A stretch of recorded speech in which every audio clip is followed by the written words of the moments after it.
chapeaux lui font. Il ne parle jamais à travers son chapeau. Vous écoutez Du Trisac. Voilà. C'était surréaliste. J'ai honte. C'est complètement ridicule. Des envolées pas comme les autres. Sophie Durocher.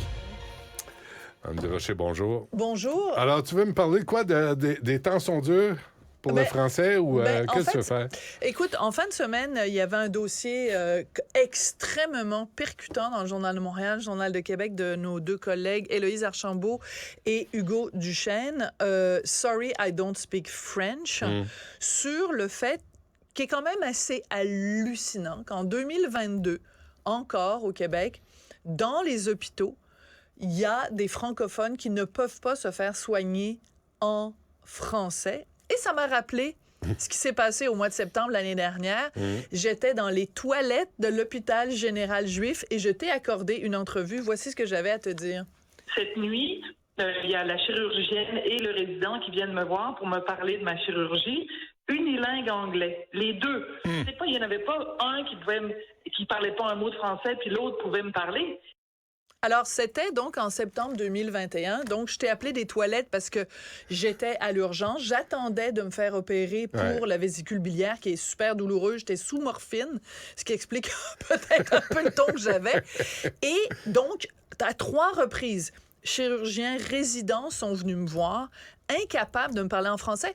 Mais je veux juste rappeler pour les gens qui sont pas au courant, c'était pas genre des anglophones de Montréal qui baragouinaient le français, c'était des gens qui venaient de l'étranger, qui étaient résidents donc en médecine au Jewish et qui ne pouvaient pas même me dire « Bonjour, Benoît ». Fait que c'était même pas « Bonjour » et... Ou « Bonjour, Sophie ». Ou bonjour Sophie, ou oui, non.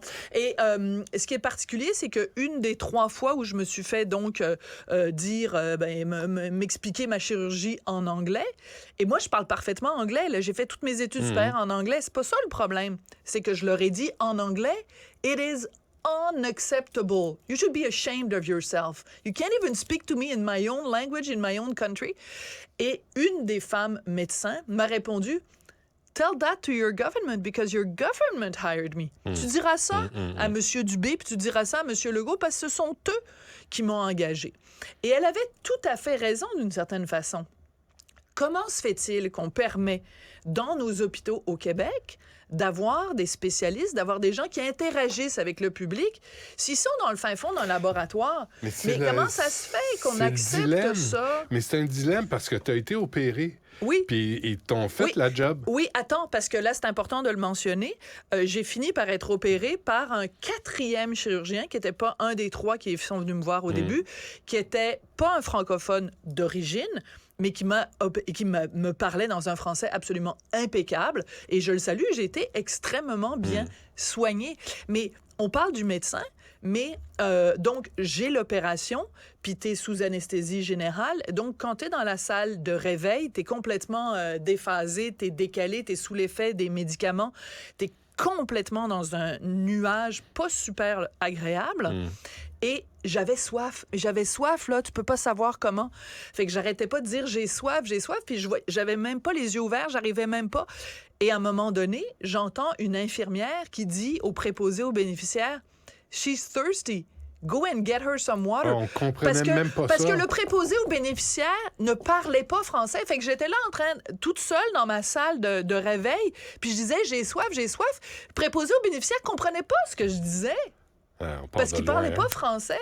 Fait que tu comprends, je comprends ce à quoi tu veux faire référence, le dilemme de dire on veut des spécialistes, on veut des sommités. C'est le dilemme du Montreal Canadien.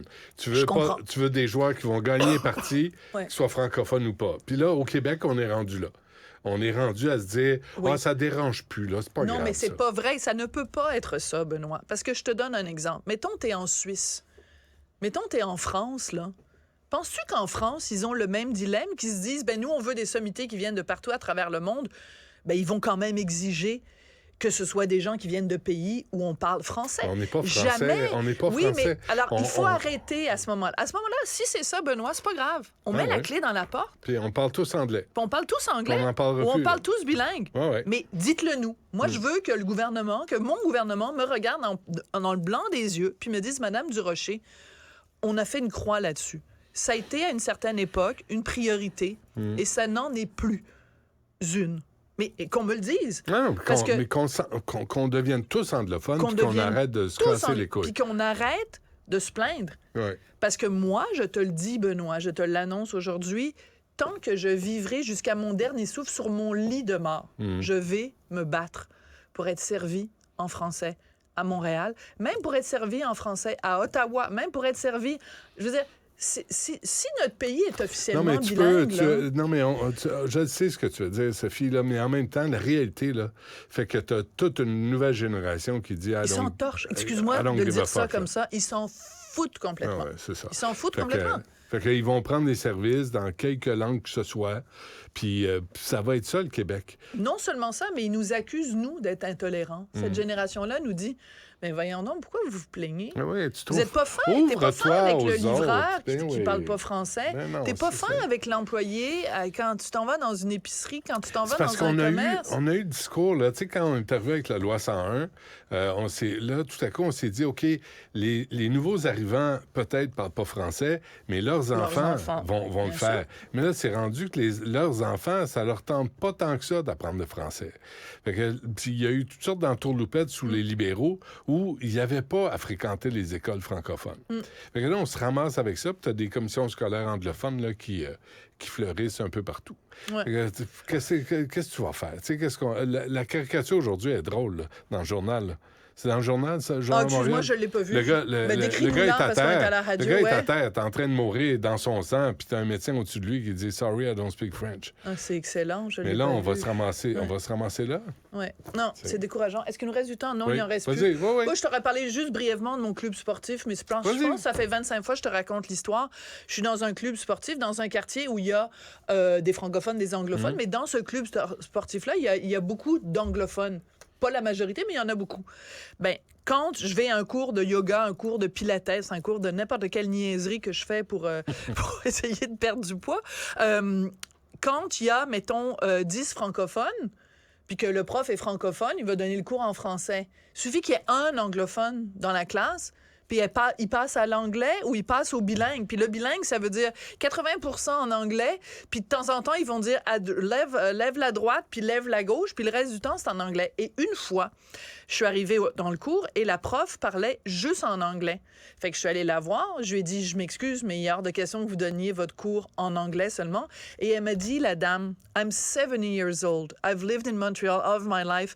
Never been able to speak French. I'm so sorry. » Ça fait, j'ai 70 ans, j'ai toujours vécu à Montréal.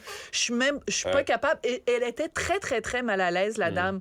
Fait qu'elle m'a dit, pendant le cours, aidez-moi, tu sais, à faire la traduction. J'étais là, ben là, je viens ici pour relaxer, là, c'est pas ça.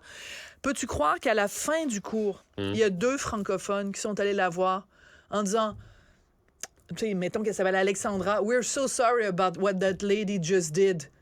We want you to know that not all francophones are like her. We don't mind that you don't speak French. » parce que t'es une intégriste, toi. Non, mais c'est parce que ça, c'est plus colonisé que ça, tu meurs.